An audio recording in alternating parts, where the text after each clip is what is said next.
Ottoman.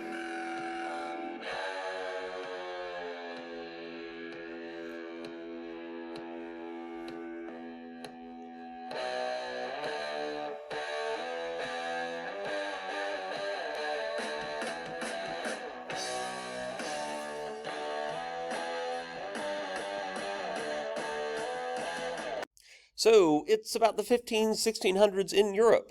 Europe has successfully weathered the bubonic plague. It's come out of the Middle Ages. It's endured and basically overcome its technological backwardness and rapidly caught up to the rest of the world. And spoiler, it's even managed to weather that storm created by this German monk who sort of unwittingly creates his own religion.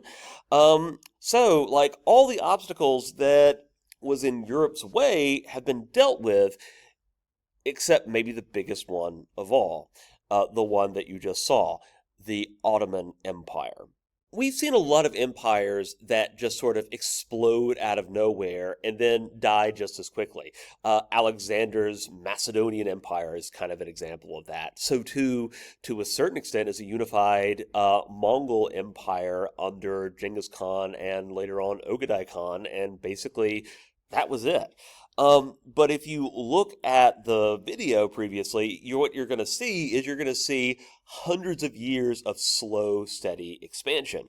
This makes the Ottoman Empire much more like, for example, the Roman Empire than, let's say, the Macedonian Empire or the Mongol Empire.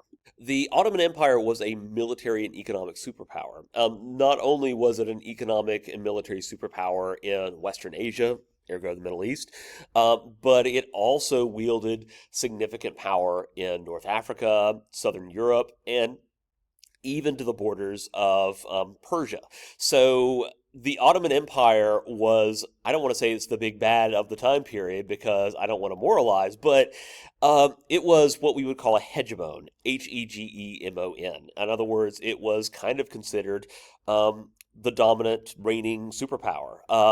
You kind of earn those credentials if you manage to wipe out the last remnants of the Roman Empire in 1453. Military supremacy also gave the Ottoman Empire comfortable dominance of most of the maritime trade routes. So we've talked about Mediterranean trade, Indian Ocean trade, and how significant those have been, not only in spreading Islam, but also spreading goods along a route that isn't entirely dependent upon the Silk Road. So you start to also see this naval competition between mostly the Catholic powers of Europe and the Ottoman Empire. Um, this sort of comes to a head in 1571 at the Battle of Lepanto, where literally hundreds of ships on either side duke it out in one of those Titanic Lord of the Rings style confrontations. And it has to be said that in the battle, the Christian forces, led by the Holy Roman Empire and a guy by the name of Don John of Austria, they managed to absolutely annihilate the Ottoman fleet. On the one hand, it's not a dramatic setback. A little over 100 years later, in 1683, the Ottomans seem yet again poised to conquer the city of Vienna, which, for various reasons, was sort of the heartland or capital of the Holy Roman Empire. But the Battle of Lepanto is kind of like the Battle of Tours, if you remember back in the discussion of the Middle Ages. The Battle of Tours wasn't a dramatic setback for Caliphate forces, but it did signal the furthest extent of their advance. Likewise, the Battle of Lepanto sort of signals that the Ottoman Empire is going to encounter some very major resistance if it continues to advance into Europe. So Lepanto is often seen as a turning point. It's very frequently cited as one of the most important battles, not only in the history of the Ottoman Empire and Europe, but just in world history in general.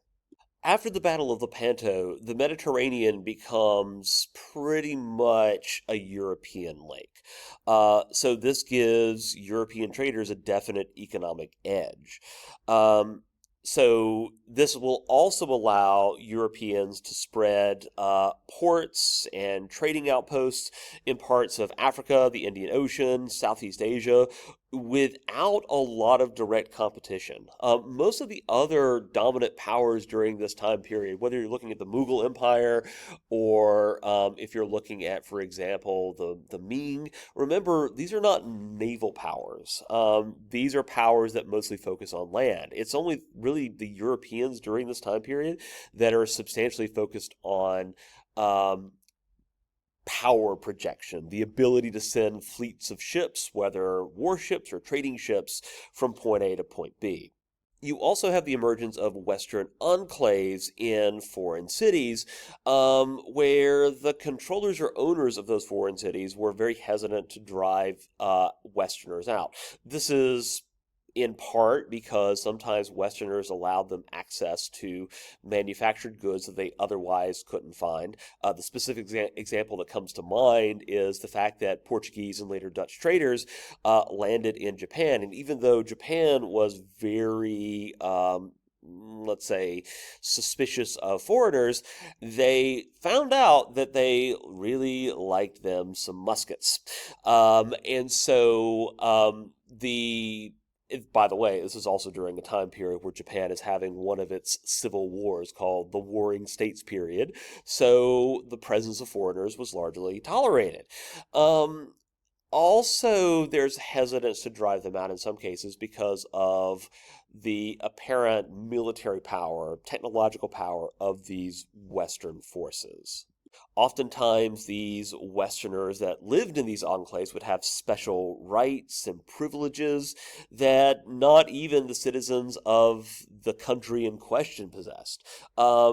We can sort of draw a line between this and something that we see all the way to the early 20th century, where even in places like China, for example, if you were a British subject and you committed murder, there was a treaty in place that you would be tried in British court, not in Chinese courts. That's just sort of an example. So, in other words, uh, even these Western European countries, they even had jurisdiction uh, in countries that weren't even their own. So the big prize here is control, or at least influence, over what is called the Asian Sea Trading Network that we divide basically into three little zones: the Arab zone, the Indian zone, and the Chinese zone. Um, each zone has particular goods and particular trading communities that we associate with them. So, for example, in the Arab zone, you see glass, carpets, tapestries, horses, slaves, gold, ivory, forest products, and animal hides being exported. And a lot of that should be kind of reviewed. For example, we already talked extensively about how Dar al-Islam was a major exporter of things like glass and carpets, that sort of thing. With the Indian zone, you have cotton textiles. India is a great supplier of cotton. Elephants, who doesn't want an elephant, right? Salt and cinnamon. Um, and of course, with the Chinese zone, which also includes large chunks of Indonesia, note, you have, for example, spices, silver, paper, porcelain, and silk. We've come a long way from the Mongol Khanates exercising complete domination of east-west trade along the Silk Road. During this time period, there's no one dominant empire that controls all of this. The power of Muslim empires, including the Mughal Empire that we'll talk a lot more about later, and the Ottoman Empire, they've kind of waned, and both of these empires have sort of turned inward to a certain extent. Uh, so there's just a lot of competition between these, let's say, traditional powers in the Asian Sea Trading Network and new arrivals, like, for example, the Dutch and the Portuguese. Despite all the war, battling, and pew pew happening in Europe around this time period, the Battle of Lepanto and all that, ironically, most of the trade that's happening through the Asian Sea Trading Network is mostly peaceful. Um, And not only is it peaceful, there's actually a large diversity of the different types of traders that you're going to see. In the notes section of this slide, it says that students should know the list of different traders. So we have the Swahili Arabs. We've talked about them already. So you also have the Omanis. You have the Gujaratis from India. You have the Javanese, you have the Chinese, though remember they sort of go through periods where they decide they're not going to trade with pretty much anybody. You have the Europeans. This is mostly the Portuguese first, then the Dutch, and then later, increasingly, the British. And then you have Arab Muslims from Dar al-Islam. And these are mostly Muslims from the Middle East. One of the things that you should notice is that circles here aren't just drawn for kicks and giggles. These circles highlight a number of choke points.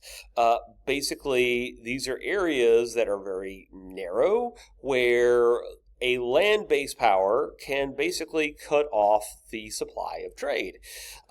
This is definitely true in the 1415, 1600s, the time period we're talking about, but it's also even true today. So, for example, if you've been paying attention to the news, you might have heard of a group called the Houthi rebels from Yemen. They have been firing rockets and launching drone attacks against shipping that basically goes into the Red Sea here. And even though it hasn't been very successful, they are scaring enough ships off that the United States Navy has had to deploy ships, other countries have had to deploy ships as well, to deter these Houthi rebels from launching attacks. On the other hand, if you look at, for example, Iran over here, anytime Iran wants to really threaten the United States or just the West in general, it will very frequently threaten to close the Straits of Hormuz. Now, just think about the fact that something like 25% of the world's oil today flows through this waterway. So these waterways are incredibly strategic. And empires from early modern history up until arguably the present day have wanted to dominate that particular game of Monopoly. The Portuguese try to play that game. They try to establish forts along many of the strategic trading areas and straits in order to control them. They, by the way, establish a fort in the area around Malacca. The problem with Portugal is that, to paraphrase that most profound movie, Top Gun, it was writing checks that its military couldn't cash. In other words, Portugal, if you look at it, let me scroll back and find a little map here, it's in the armpit of Spain. It's this little green thing, it looks like a bean. And Portugal, honestly, expected to control all of this area, or at least all the trade routes around this area. And if you also remember, it was given a lot of this territory, at least on paper, by the Pope in the Treaty of Tordesillas. But if any of you are interested in law or eventually go to law school, one of the things that you'll learn is that possession is 9/10 of the law. In other words, it doesn't matter whether you have a piece of paper that gives you the right to be at a place. What matters is if you actually control that place to begin with. And Portugal, try as it might, cannot possibly police all the trade, all the activity going on in this area.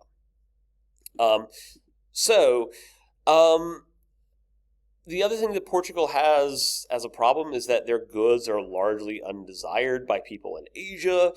And so really what Portugal wants is they want control over Asian spices. This is going to be a pattern here. At first, Portugal goes in all 3 Gs, God, gold, and glory, except, Muslims, Buddhists, and Hindus aren't really interested in converting to Catholicism, so the Portuguese more or less settle for gold and glory, but especially gold. Portugal ultimately can't just muscle in on this South Asian and East Asian trade, and they have to participate in the existing trade system rather than change it. But Europeans were still collectively able to dominate this trade system, however. One reason that the Europeans and even the Portuguese were able to dominate this system is because their boats were just better. Remember that the Portuguese had ocean-going vessels, not these flat-bottom vessels like you saw being used at the Battle of Lepanto.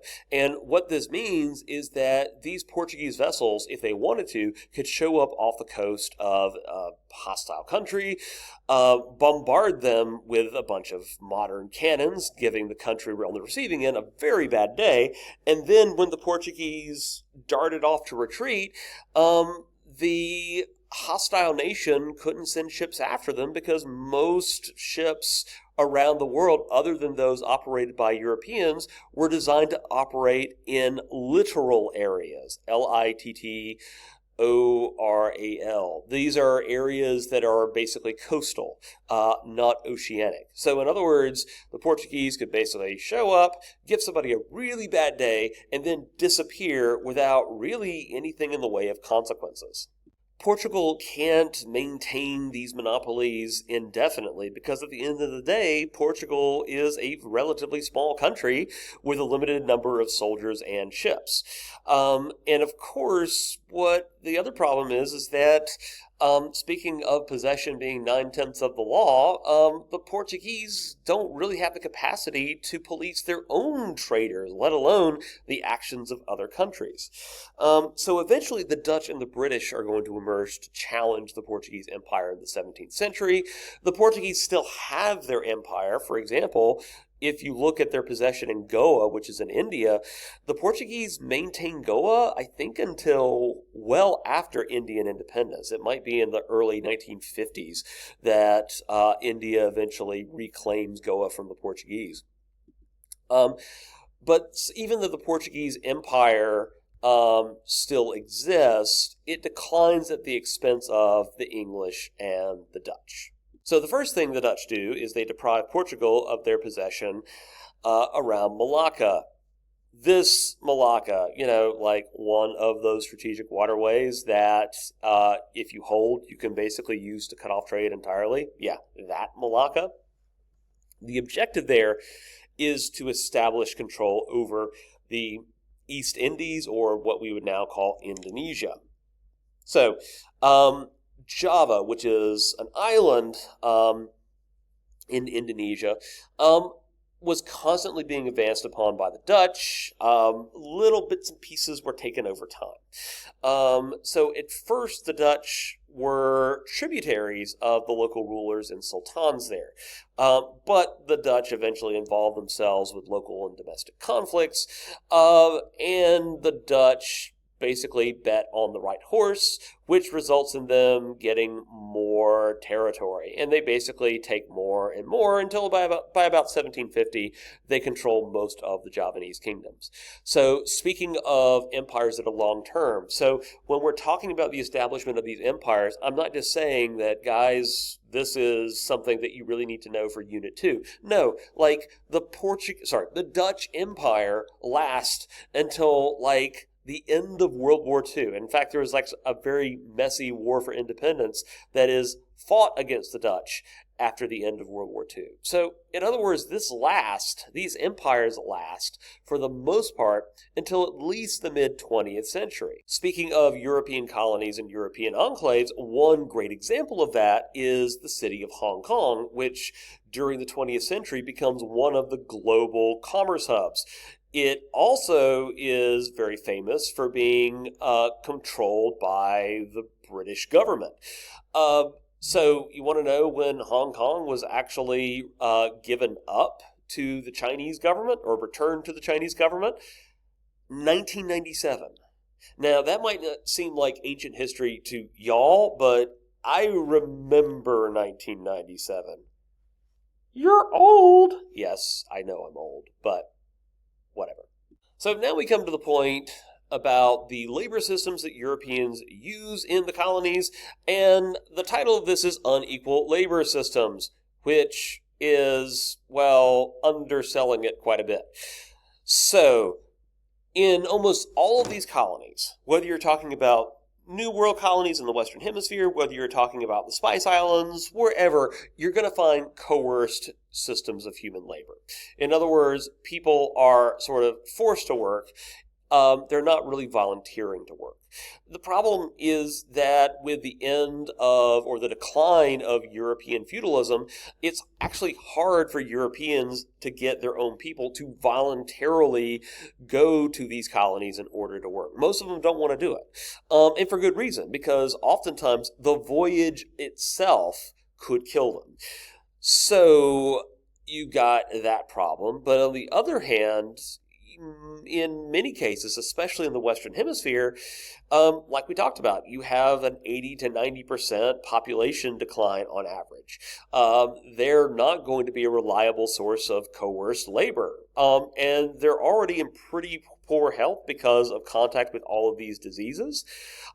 So, in other words, coerced labor is maybe going to be the thing that leads to them to die anyway. So you do have systems that sort of revolve around Native American labor anyway. This is what we would call estate agriculture. And this is basically like a copy-pasting of European-style feudalism. Just like serfs are supposed to be attached with the land, so too are Native Americans supposed to be attached to certain estates or haciendas, and they're supposed to work the land, and they have no freedom to leave. So we need to go ahead and have a more in-depth conversation about slavery. And this is honestly one of the most important talks we can have in this course. So the word slavery is very broad and very generic, and we use it to describe a number of different labor systems, and those labor systems might actually have very little in common with one another.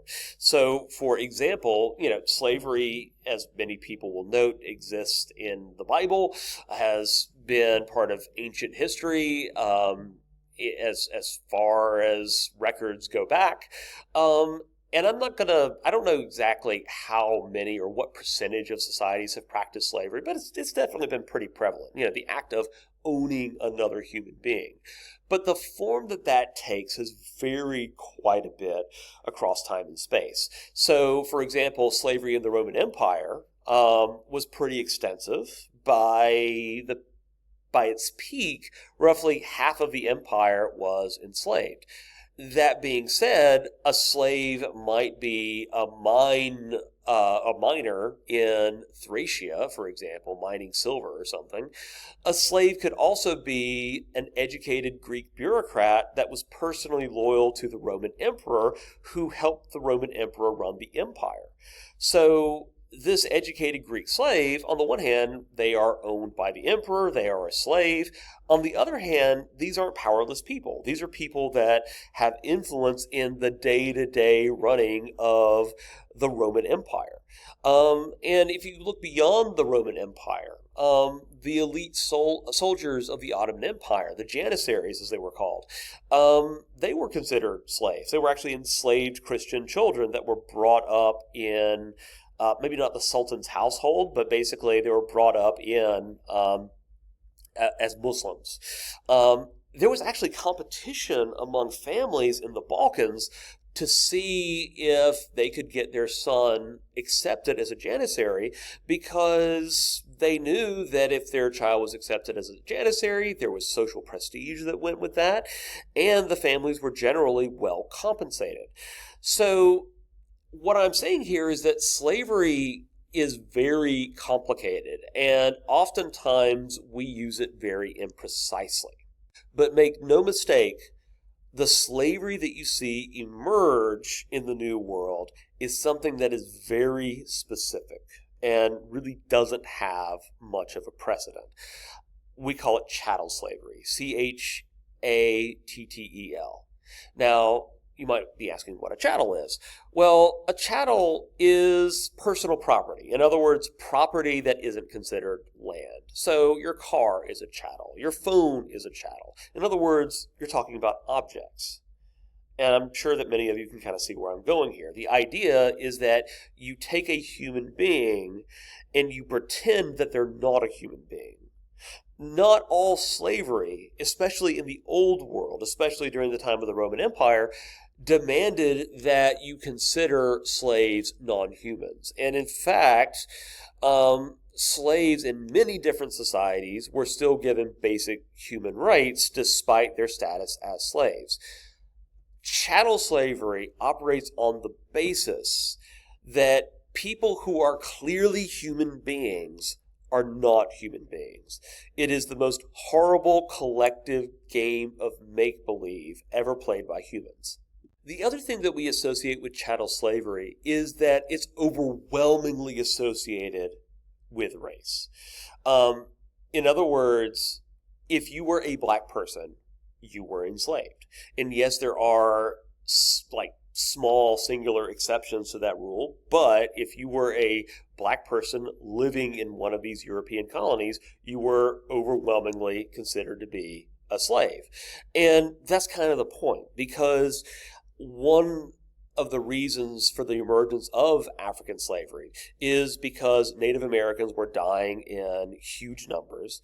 And the other problem, though, is what happens if Native American laborers run away from their masters, for example? Well, they know the terrain, they can easily sink back and sort of hide amongst the general population. And from the slave owner's perspective, imagine trying to recapture slaves in the days before photo ID. African chattel slavery emerges to take the guesswork out of it. So with the emergence of chattel slavery, there is the assumption that if someone is black, therefore they're a slave. And that distinction is what leads to hundreds of years of absolute inhuman misery. So that is the new world that Europeans go to. Next time, we'll check in on the old world.